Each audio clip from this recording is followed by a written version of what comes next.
एक समय की बात है, एक छोटे से गांव में एक घमंडी ब्राह्मण रहता था। यह ब्राह्मण अपनी अच्छी शिक्षा और विद्या के कारण अपने आप को बहुत ही ऊंचा मानता था। वह अपने गांव में सभी के सामर्थ्य और बुद्धिमानी पर नजर रखता था और दूसरों को अपनी तुलना में कमजोर या अज्ञानी समझता था। एक दिन गांव में एक मेला आयोजित हुआ, जहां गांव के सभी लोगों को उपस्थित होने की सलाह दी गई। मेले में एक पंडाल स्थापित किया गया, जहां एक प्रतियोगिता आयोजित की गई थी। इस प्रतियोगिता में जीतने वाले को एक महान सम्मान दिया जाने का वादा किया गया था। ब्राह्मण ने अपने आप को बहुत ही बुद्धिमान समझते हुए तत्पश्चात निर्णय लिया कि वह इस प्रतियोगिता में जरूर भाग लेगा और वह विजेता बनेगा।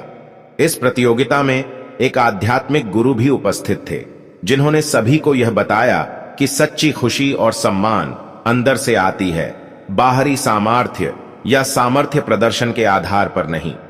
प्रतियोगिता का दिन आया और सभी प्रतिभागियों को अपनी प्रदर्शन करने का मौका मिला। घमंडी ब्राह्मण भी अपनी बुद्धिमानी और विद्या का प्रदर्शन करने के लिए एक आध्यात्मिक प्रश्न के लिए चुन लिया।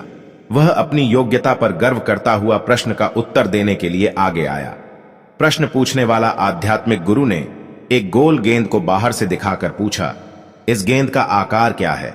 घमंडी ब्राह्मण ने घमंड से कहा, इस गेंद का आकार 1 फुट है। गुरु ने मुस्कुराते हुए कहा, ठीक है, तुम्हारा उत्तर गलत है।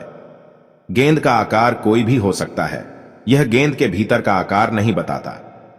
घमंडी ब्राह्मण ने इस पर गुस्से से कहा, तुम कौन हो कि तुम मेरी बुद्धिमानी पर सवाल उठाते हो? मैं अच्छे से जानता हूं कि मैं कितना बुद्धिमान हूं।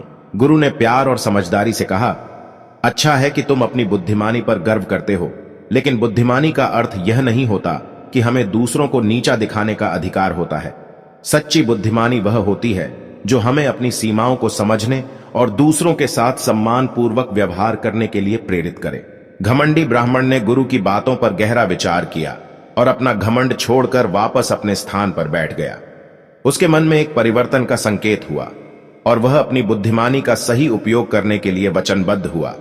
इससे उसकी अहंकार गिरती हुई और वह संपूर्णता के साथ अपने समाज के सदस्यों के साथ मिलजुल कर रहने लगा। इस कहानी से हमें यह सीख मिलती है कि घमंड और अहंकार कभी भी सच्ची बुद्धिमानी के पथ को आवरण बना सकते हैं।